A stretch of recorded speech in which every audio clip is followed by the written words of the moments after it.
ऐसा महाभारत हो रहा है। हमारे साथ राधे श्याम जी हैं जो कि चुनाव लड़ रहे हैं वार्ड 50 से। उनका कहना है कि चेयरमैन भी हम ही बनाएंगे, तो ऐसा दावा इनका राधे श्याम जी का। राधे श्याम जी जान लेते हैं। राधे श्याम जी के सामने 5 उम्मीदवार है, वो चुनाव लड़ रहे हैं। मनोज चक्रवर्ती में राधे श्याम जी फंस गए, लेकिन राधे श्याम जी का कहना है कि मैं अभिमन्यु हूँ और सारे चक्रवर्तियों को मैं भेज दूंगा। राधे श्याम जी, आपका कहना है कि नगर पालिका चेयरमैन है वो भी आपके कहने से ही बनेगा, कैसे? यस, वो इसलिए बनेंगे चेयरमैन हमारे कहने से कि निर्दलीय उम्मीदवार है, वो कम से कम 10 से 15 के बीच में जीत के आ रहे हैं। वार्ड नंबर 50, वार्ड नंबर 37 और वार्ड नंबर 38 और वार्ड नंबर 44 और वार्ड नंबर 51 तक की मैं आसपास के वार्डों की बात कर रहा हूँ, न कि पूरे सरदार सर की कर रहा हूँ। मेरे आसपास में जितने वार्ड है ना, उनकी बात कर रहा हूँ, 5-6 उम्मीदवारों की। तो आप वार्ड 50 से चुनाव लड़ रहे हैं, आपके सामने 5 उम्मीदवार और हैं। कांग्रेस से भी मजबूत उम्मीदवार है, भाजपा से भी मजबूत। नहीं, मजबूत तो है ही नहीं। चक्कर तो यही है, साले अकेले जाके टिकट ले आए। एक का भंवरलाल जी का सपोर्ट, एक को अशोक पिंचे का सपोर्ट, और मैं राधे श्याम। उनको किनका सपोर्ट? राधे श्याम जी को किनका सपोर्ट है? राधे श्याम जी को सपोर्ट है एटॉमिक कंपनी का, जिसका 2500 की टीम है मेरे नीचे, उसका सपोर्ट है मेरे पास। जनता का सपोर्ट नहीं चाहिए आपको? जनता तो है ही। उसी वार्ड नंबर 50 में मेरे एटॉमिक के सदस्य हैं कितने मालूम है आपको?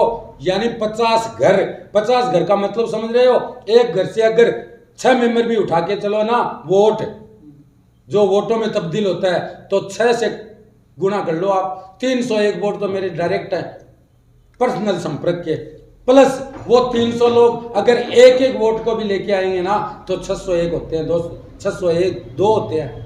राधेश्याम जी, सवाल मेरा ये, 50 नंबर वार्ड की जनता आपको वोट क्यों दे? क्या करोगे राधेश्याम जी अब जीतने के बाद आप? मैं जीतने के बाद न नाली बनाऊंगा, न खाड़ी बनाऊंगा, न सड़क बनाऊंगा, न ट्यूबलाइट लगवाऊंगा। क्यों नहीं बनाऊंगा? इसलिए आपको बता रहा हूं कि 60 सालों में साला धीरे धीरे कांग्रेस पार्टी है ना, वो पूरे दिमाग की तरह चाट गई। केंद्र सरकार से साला 1 रुपया आता है ना, तो 15 पैसे आते हैं हमारे तक पहुंचते। और राजीव गांधी प्रधानमंत्री था ना, उसका भाषण है ये। और नरेंद्र मोदी है ना, जो देश का पीएम है, वो क्या कहता है कि मैं 1 रुपया अगर देता हूं ना, तो सीधा अकाउंट में देता हूं, और वो आता है लोगों के पास। इसलिए कह रहा हूं कि मैं है ना, इस चुनाव में अगर जीत गया ना, तो मैं उन लोगों को पेंशन के रूप में मेरी एटॉमिक कंपनी के जो सदस्य हैं ना, और अगर न तो मुझे पैन कार्ड, आधार कार्ड दीजिए। मैं मेरी एटॉमिक कंपनी इंटरनेशनल कंपनी है जो जिसमें मैं काम करता हूं, उसमें मैं 1321 रुपये हर महीने पेंशन के रूप में बनवाऊंगा उनका। जो मुझे सपोर्ट करेंगे, जो मुझे पैन कार्ड, आधार कार्ड देगा, उसके लिए मैं जिंदगी भर उनका साथ देने के लिए तैयार हूँ। वार्ड 50 की जनता आपको जिता देती तो जीतने के बाद कांग्रेस में जाओगे या भाजपा में जाओगे? नहीं सर, किसी में जाने का सवाल ही नहीं है।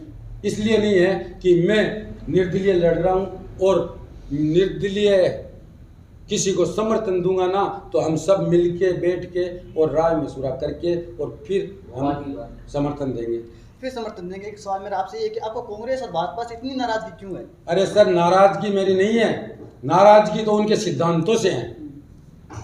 साले एक कमरे में बैठ के 4 लोग, और जो जिसको डिसाइड कर देता है और उसको टिकट देता है, उससे है नाराजगी।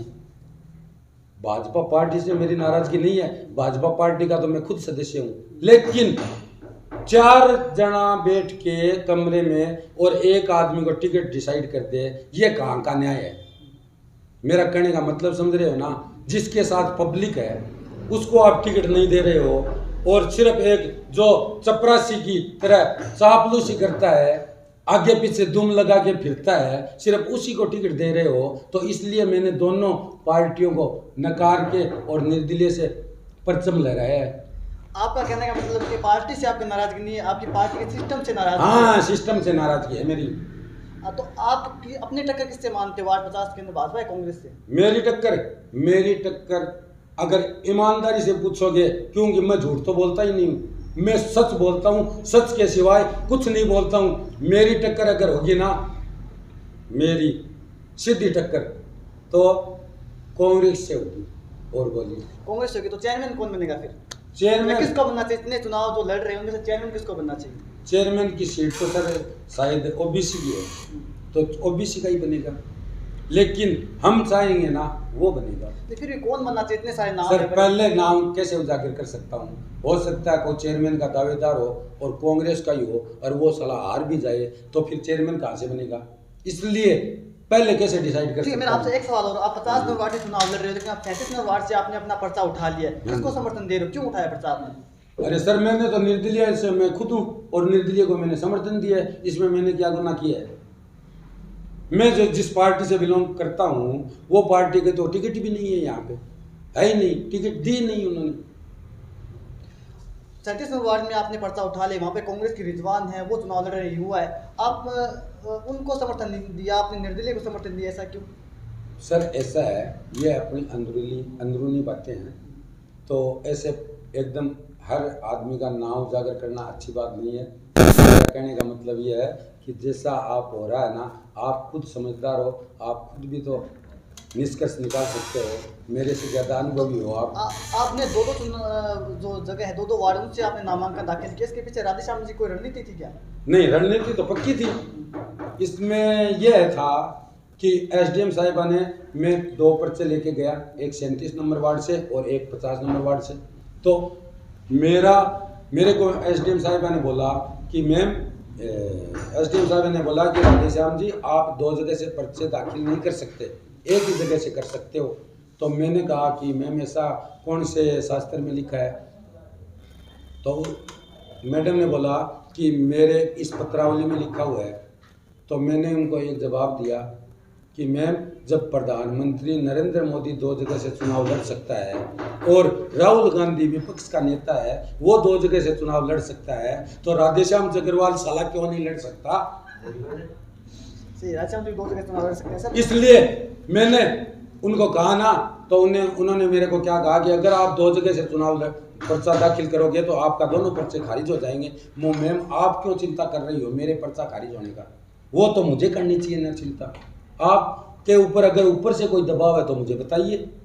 तो फिर मैडम ने मेरे को क्या बोला कि आप कोर्ट के अंदर खड़े हो तो ऐसी बातें क्यों कर रहे हो? वो मैम मैं सही कर रहा हूँ, अब मैं कोर्ट में खड़ा हूँ तभी तो कर रहा हूँ, आप मेरा पर्चा नहीं दाखिल करवा रही हो तब मैं बोल रहा हूँ। तो फिर मैंने मैडम मेरे को क्या बोली कि आप एक पर्चा दाखिल करो, कैसा भी करो, आप 5 मिनट में डिसीजन लो। तो मैंने दिमाग से डिसीजन लिया और 50 नंबर का पर्चा दाखिल कर दिया।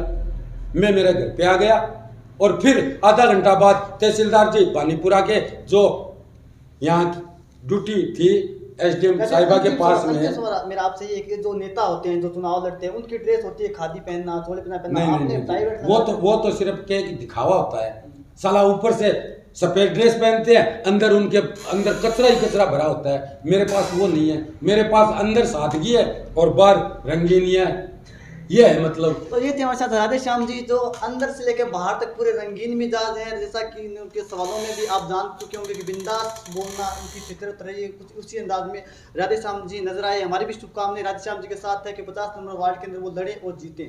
शुक्रिया।